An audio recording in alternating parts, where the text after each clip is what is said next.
Okay, so I'm going to start Objective 18. Today we're going to factor by grouping. Okay, and as I just told you, I believe that you will be pleasantly pleased at how easy this is. Okay, in comparison, out of the 5 types of factoring that we're learning, you've learned 3. Okay, we kind of combined the trinomials, easy and advanced, into one, but you've done 5. You're going to do 5 objectives. GCF, easy trinomial, advanced trinomials. This is the 4th one. Grouping. We got 1 more to do. I think the hardest one is advanced trinomials. What makes advanced trinomials hard? It's not, the concept's not hard. It's, there's more than one way to do it, or it's, you've got to know all your factors of the numbers, and you got to know which factors. You have lots of puzzle pieces to work with, you know, and so you have to figure out what combination of signs plus what combination of numbers will work.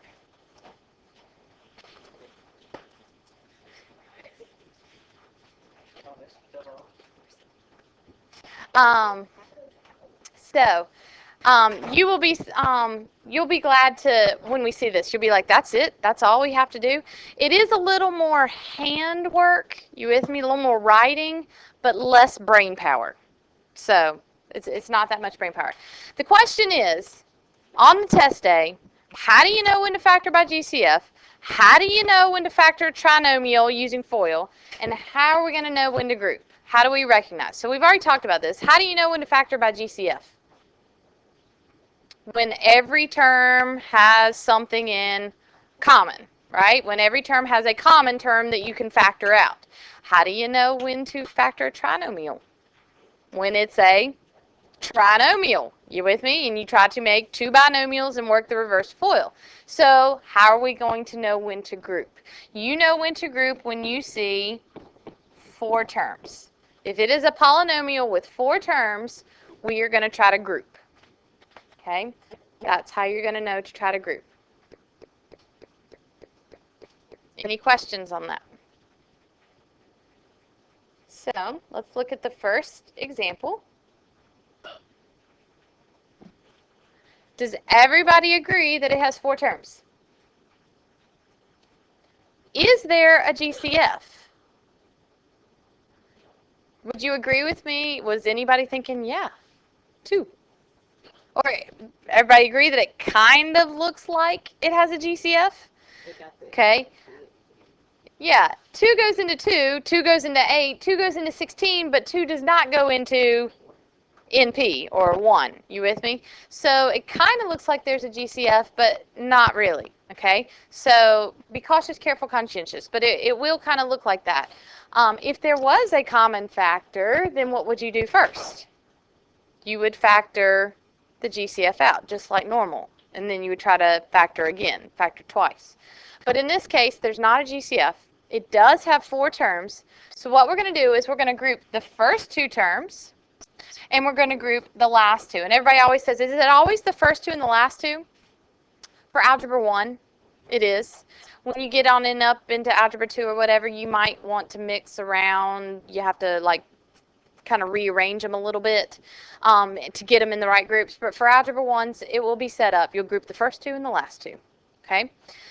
From here, we're going to take out a GCF from each group. What could come out of the first group? An N. So if I take a GCF out of the first group, what would I be left with? P plus 2. Very good. What could come out of the second group? An 8. And for right now, we're going to take out all positives. I'm going to take out a positive 8. I'll explain in a minute when to take out a negative. So if I divide out an 8, what's left? P16 divided by 8 is 2. Anybody recognize anything? There's a match. The 2 binomials match. And here's what I'm here to tell you is if they don't match, you're wrong. It will need to match. The 2 binomials will need to match. So right now, instead of saying N is being times by P plus 2 and 8 is being times by P plus 2, there is a shorter way to write that.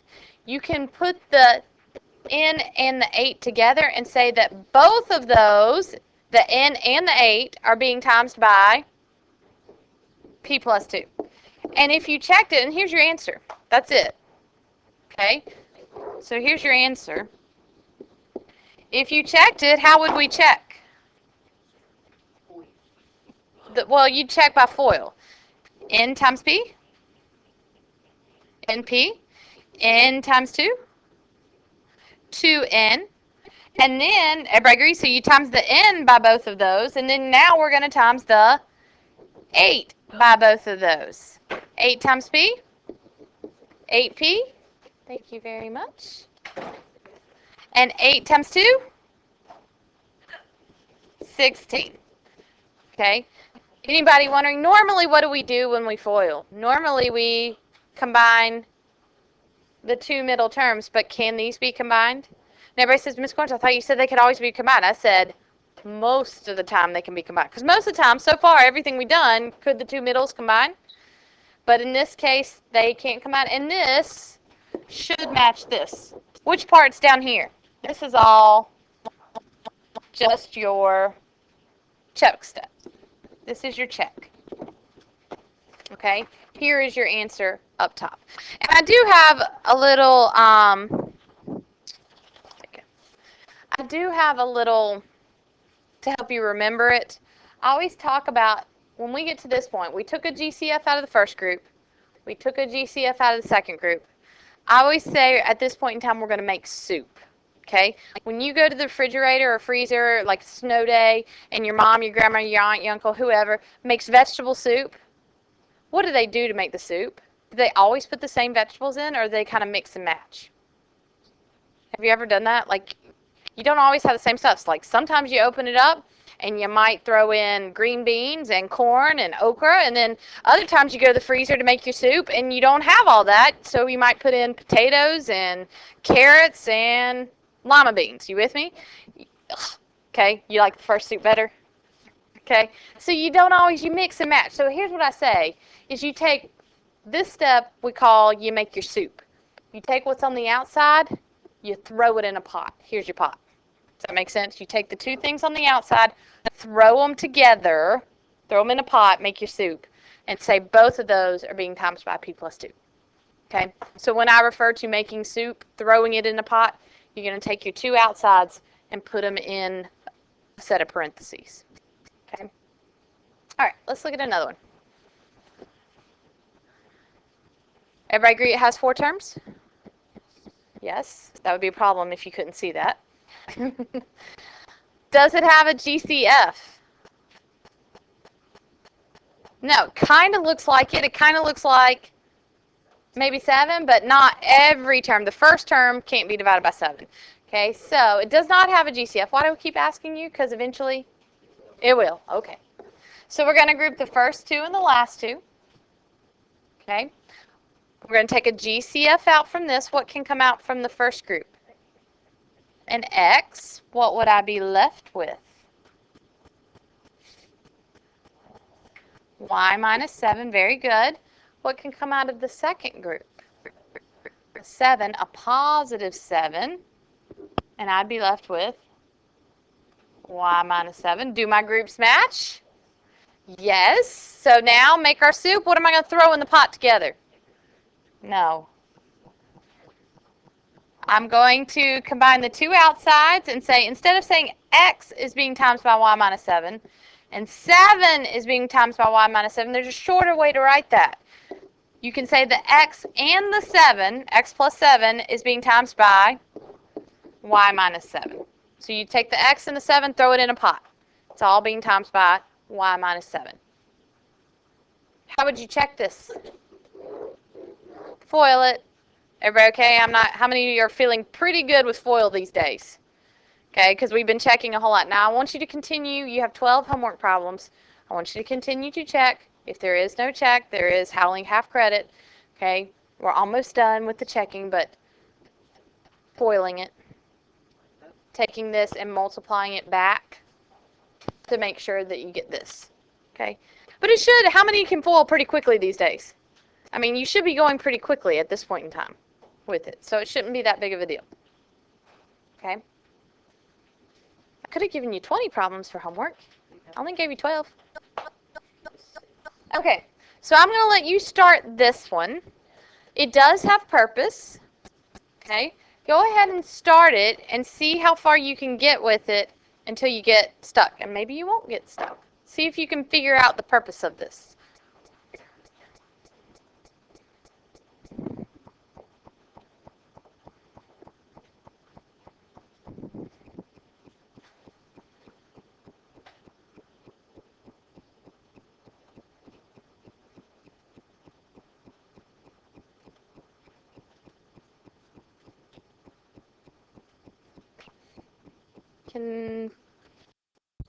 Can somebody tell me the purpose of this? Have you figured it out? Anybody get stuck at a certain part? What's the where'd you get stuck at?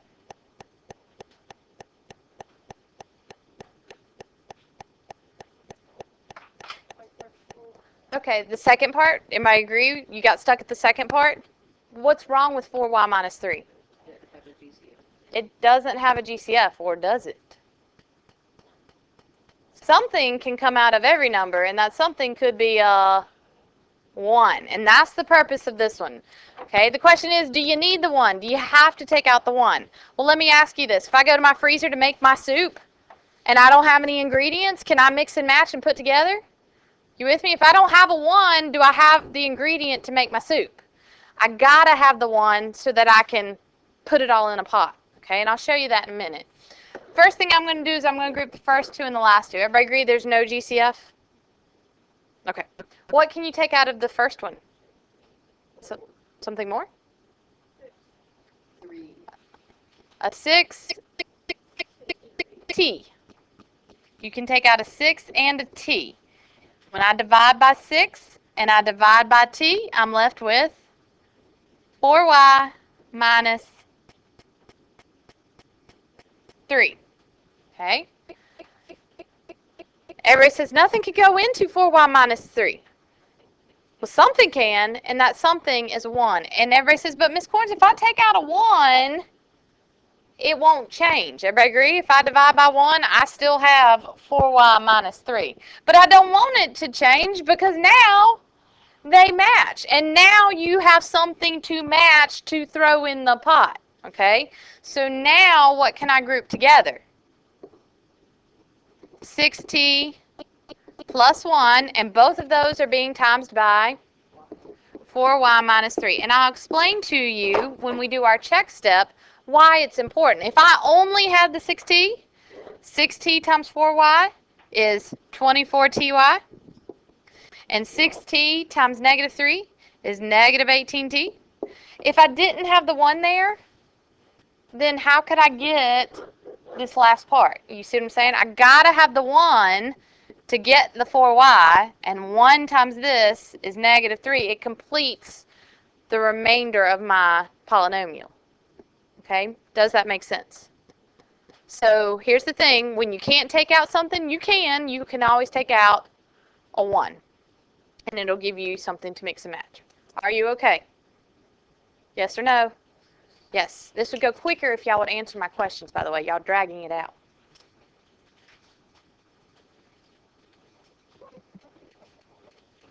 Seven.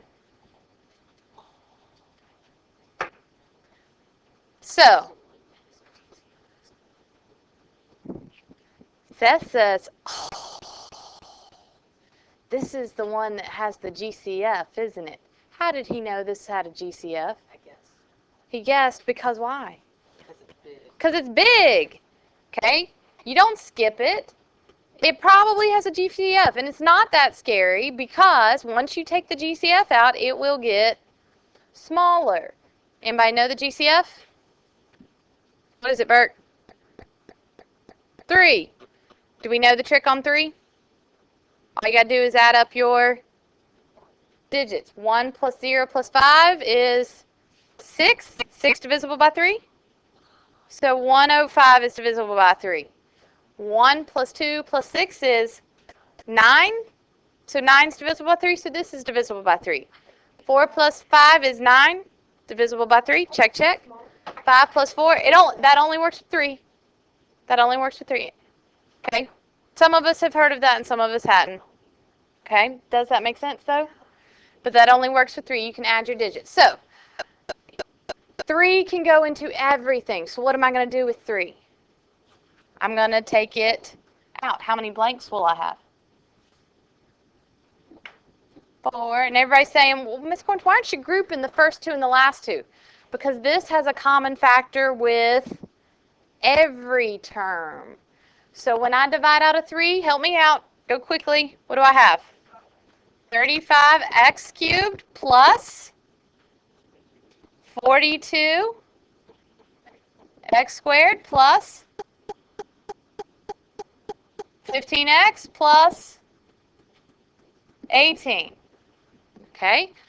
What are you going to do with me? Go shoo fly. Go play for a minute. Okay? I'm busy. Go play. What am I going to do while she's playing? What am I going to do with the rest of that? I'm going to try to group it. I'm going to try to go further and break it down. So I'm going to group the first 2, and I'm going to group the last 2. Okay? Can I show you something? Anybody ever, like how many of you would not know what to take out of this first group or struggle? You'd have to think about it for a minute. Maybe? So, here's the thing. Have you ever gotten to a puzzle and the first part's really hard, so you kind of left that alone and you went to something easier first? And then you did that and that kind of helped you out with the harder part? So let me ask you this. You don't always have to work across. Okay? What if I didn't know what came out of this? Let's go to this part and do this one first. What could come out of here? It's a little smaller. What could come out of there? A 3. And what would I be left with? 5x plus 6. Okay, tell me this. And this is a positive 3. If I know this group is 5x plus 6, what do I know this group has to be? 5x plus 6, because they got to match, right? So tell me, work backwards, what would have to come out? What did I take out of 35 to get 5? 7x squared. A 7 and an x squared. Do you see how I kind of worked it backwards and it kind of helped me know what to take out? So if you don't know what to take out of one group, could you work the other group and let that help you? Smart students use the easy way. You with me? You don't sit there and frustrate over one little part. You go work something else and then use that to give you a little, stuff. Okay. So, am I finished? No, now I have to make my soup. What am I going to throw in a pot together? 7x squared plus 3 times quantity of 5x plus 6. Am I finished? Not yet. Don't forget Mia. Oh my gosh, you forgot her. Don't forget her. Does that make sense?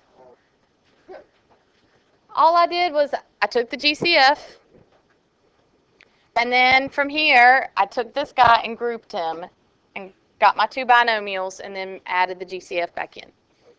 Okay?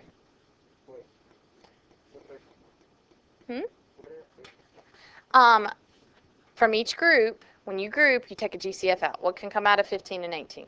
A 3. So you take a GCF out, tell me what you have left. 15 divided by 3 is 5. 18 divided by 3 is 6. Oh, this 3? This 3? Okay, I got it. This is Mia. She's just tagging along. Any questions? It could be Bob from second block, or it could be Jonah from first block. So, anyway, here we go. What's different about this one? Every problem has purpose. There's some negatives. Okay, so I'm going to give you a second to write this down.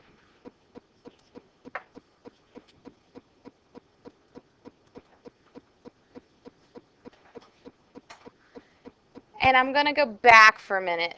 I want you to look. What are your signs here in your groups? You got a positive and a positive, and I'm going back, and you got a positive and a positive. So do the 2 groups match?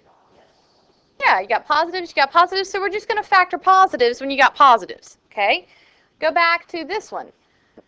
This has a positive, and then it has a negative. This has a positive, then it has a negative. Everybody said, but they're different sizes, they're different sizes. But my question is, do the two groups, does this group match this group? The signs, the groups match. So when the groups match, you're going to just take out positives, okay, when they match. But look to example 5. You have a positive, and you have a negative and a negative. Does that make sense? Okay, they don't match. So here's what I'm going to tell you. From the first group, you treat the first group like normal. What can come out of the first group? A 3 and an n squared. Very good. When I take out a 3 and an n squared, I'm left with 6n plus 1. Okay.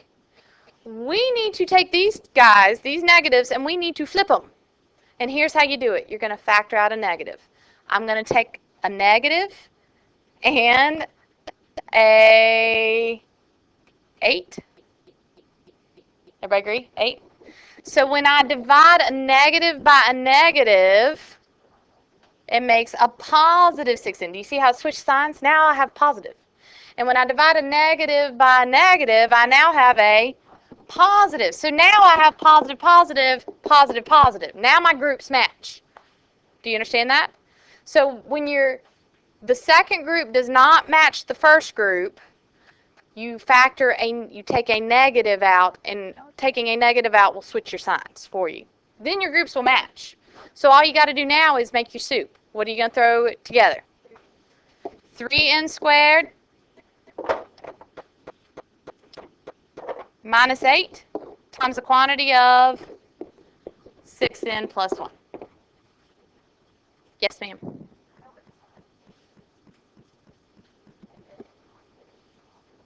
Then they're backwards, so you got to switch them. You got to take out a negative. So we're going to look at one like that. Okay. Let's go ahead and take a look at this one real quick. Here's my question. Do the signs match, or are they different? I have a positive, and then I have a negative. Here I have a positive, and then I have a negative. They match. So I need to factor out positives. Does that make sense? They match. Okay? So see what you can do with this one. Smart students would be looking for what? A GCF.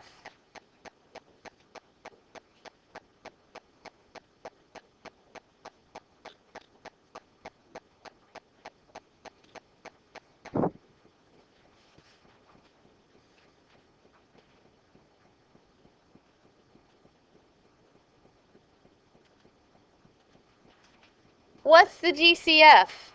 4. A 4 and an N. And so I'm going to, and everybody says, why aren't you grouping, Miss Corns? Because you can take a 4 and an N from this, from this, from this, from this. You can take a 4 and an N from the whole thing. Does that make sense? So when I take a 4 and an N, I'd be left with 9n to the third minus, help me out, 3n squared plus 6n minus 2. What am I going to do with Mia? Okay, put her to the side for a minute. You'll get back to her. Okay. Meanwhile, I'm going to take this guy and try to now group them. So I'm going to group the first 2 and the last 2. What can come out of here? A 3n squared, and I would be left with 3n minus 1. What can come out of this guy? A 2, a 2. And I would be left with 3n minus 1. Who do I group together? 3n squared plus 2 times the quantity of 3n minus 1. Don't forget Mia. Okay? 3n minus 1 matches 3n minus 1. It's okay. Even if they're different. This is a positive, this is a negative. This is a positive, this is a negative. So what we're going to look at in about 2 seconds, Emily said, what if this were reversed? What if this were a like positive, negative, and then negative, positive? Then it's backwards. Then you got to switch it, okay? And so can I go ahead to the last one real quick? Did everybody okay with me on that? Okay. Did anybody start to group it immediately in the beginning and you didn't take the GCF out? So you may have ended up with something that looked like this.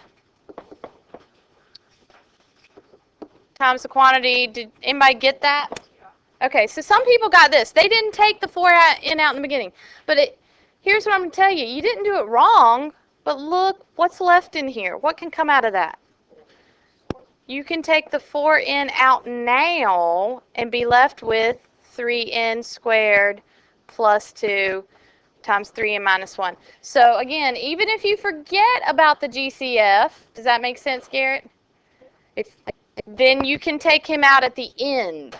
Okay, and we've talked about that before. To check it, I would take these two and FOIL them together. When you FOIL them together, you'll end up with this guy. Okay? And then all you got to do is take your 4n and distribute back to everything. Take your two binomials and FOIL them. Okay? You follow? First, outer, inner, last. Multiply them together. Okay? From there, you just take your GCF and distribute them back in. And it'll get you to the top step. Okay? All right, last one real quick. So here's Emily's question. Look at your signs.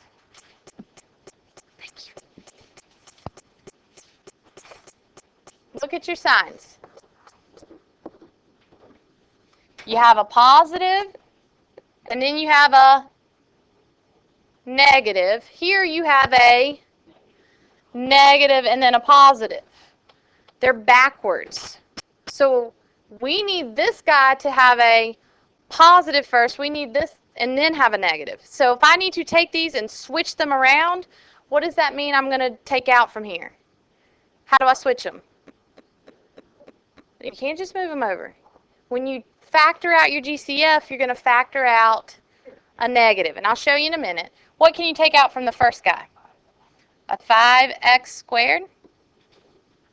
And I would be left with 7x minus 2. Does everybody understand that these are backwards? The signs are backwards. So if I want to make this guy a positive and then this guy a negative, what I need to do is I need to do that, you take out a negative. So I'm going to take out a negative 3. And so watch this. A negative divided by a negative is now a positive. Oh, I changed him. He became positive. And then a positive divided by a negative is now a negative. Do you see? I had a positive negative, and now I have a positive negative. Now they match. Do you understand?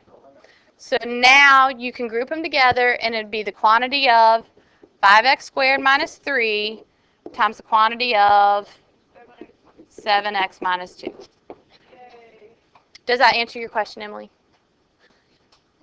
Does that answer your question? Okay. All right. So let me get you some homework. I know you really want it. Nope.